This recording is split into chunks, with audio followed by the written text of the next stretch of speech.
This is a feedback job aid by Dwayne Lewis. According to Parker and Stanford in Becoming a Teacher, the 8th edition, feedback is defined loosely as the interaction between a learner and an instructor. The focus of the interaction is to either measure, improve, or increase the effectiveness of the learning environment for both the teacher or the instructor and the learner.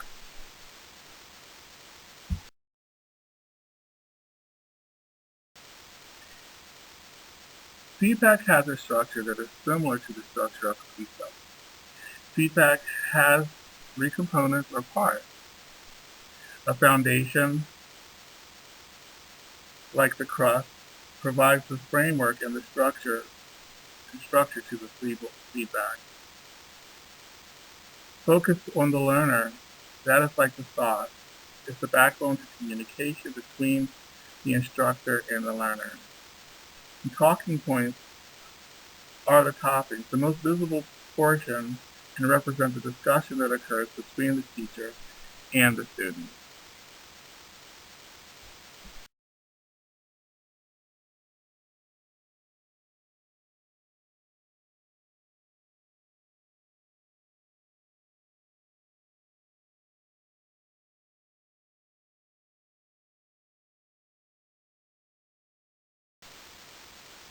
The foundation, the crust.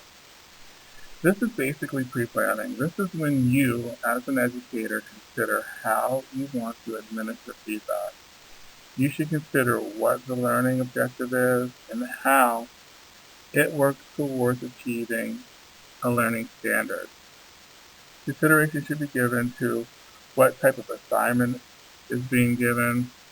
Is it a portfolio? Is it a worksheet? Is it something that they're going to work, the learner's going to work for over a period of time, or is it something they're going to do and turn in? And then what type of feedback you're going to provide. Are you going to do formative feedback, or are you going to do it as they're working on the worksheet or the assignment and steer them towards the learning objective, or is it going to be summative? Is it going to be after they've completed the work and you're going to help them realize where they came short of the learning objective or how they succeeded in achieving the learning objective.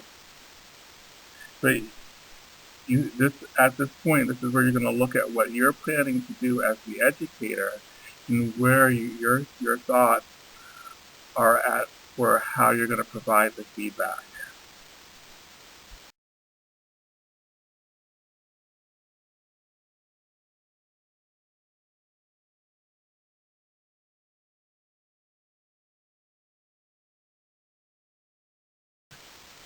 Focus on the learner, the thought. This is where we're going to consider the learner. The learner kind of sits in the middle, like the sauce between the toppings on the pizza and between the crust. Just in the middle. I described it earlier as the backbone to communication, but the backbone to communication between the learner and the instructor is how we communicate with each other. It's the words we choose. And you have to choose these words based on the type of learner that we're speaking to, their learning styles, their learning preferences. If they're body learners, they're spatial learners, if they respond more to verbal or written instruction, or if they work well with others, or they prefer to work on their own. We have to consider this when we're thinking about the learner and then compare that to the activity that we're asking the learner to do.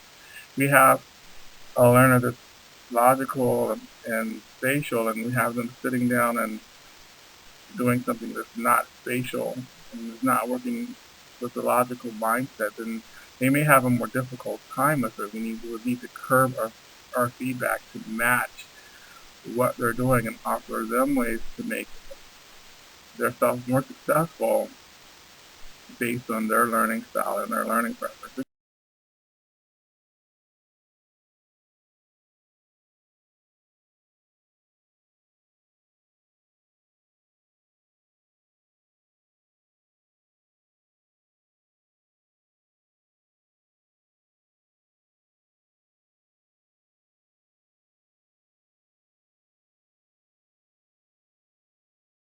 Talking points. The topping. Think about the type of comments you're going to make to to the learners, the positive comments, negative comments. You're going to have open-ended questions, or you're going to go through the thought process with them. You take what we've established in the foundation of what started out as what we wanted to present, what we wanted to provide feedback on, and then marry that up with what we've learned about the learner, and then you have to provide feedback. It's not only specific to the task, but to the learner as well. According to Beaumont and Gannon, in reconceptualizing assessment feedback, a key to improving student learning, students don't feel as though they're receiving feedback in a format that's helpful to improve their performance. The key is in this study is to give balanced feedback, not just to fill up positive space and positive encouragement. A finding in their paper was that positive only feedback didn't guarantee that you get positive results from students. What had a greater record of success was providing balance, negative comments if they were necessary, and positive comments as to what was going right and what was going wrong, but that they were truthful and they were in real time with what the student needed to know to be successful. In the Milder exploring feedback incidents, the characteristics and the informal learning activities that emanate from them, students felt that they needed to have a voice in the feedback process. Or feedback worked better when they got the open-ended questions where they could put their thoughts into it, and you brainstorm with the students, you got their thought process as well when you're providing the feedback, that it's not just a one-sided conversation, but it's an actual communication between two parties hoping to build a better learning environment.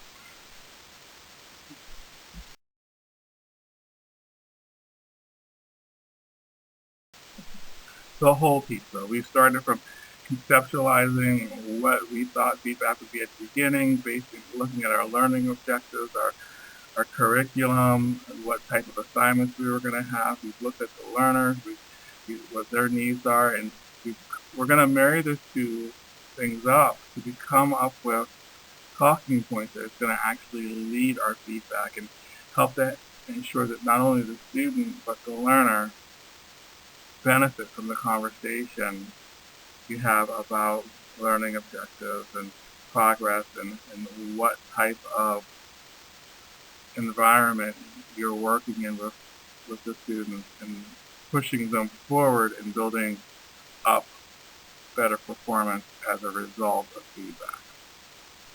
The whole piece of. This is an example of how the pizza feedback analogy would work. You wouldn't actually have to draw a pizza every time or figure out pizza parts. It's just wanted to really have a foundation. You focus on the learner, and then from that you create talking points to provide your feedback to the student or to the learner with. The learning activity is understanding how to compute perimeter. Students were given a worksheet with different shapes and asked to figure out perimeter. This will be a review of a completed worksheet. The feedback will be summative.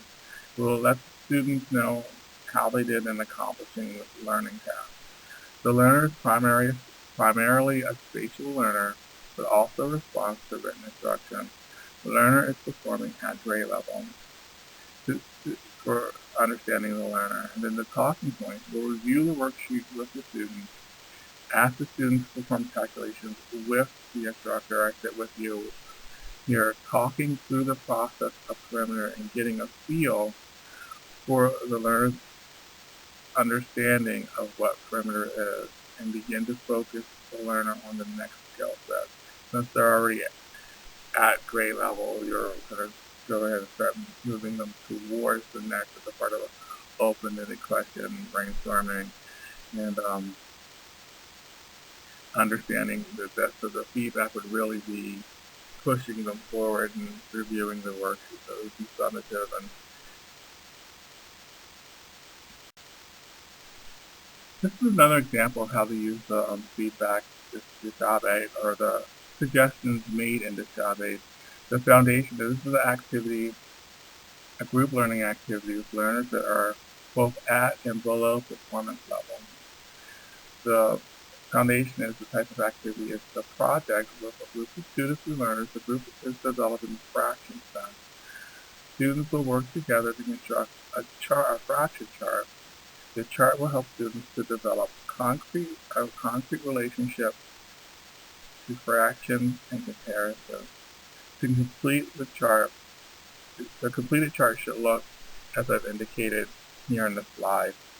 The feedback will happen as the activity is being completed, so it will be a formative feedback.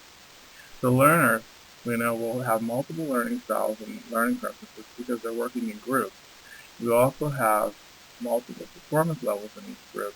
So when we get to the talking points, we're going to focus will be on learners self-teaching, having the students that are at or above performance level will coach students that may lag. It's important at this point to monitor the group for participation to ensure that all members are working and engaged in the activity. Engage in groups with open-ended questions, walking around the room to help individuals where it's needed. You may find a need to form a subgroup of students that need more attention to master the subject, but since you already know that they're working in groups that are multiple level, you're already going to be focused on what talking points and what to focus when you're speaking to the groups of students in the room.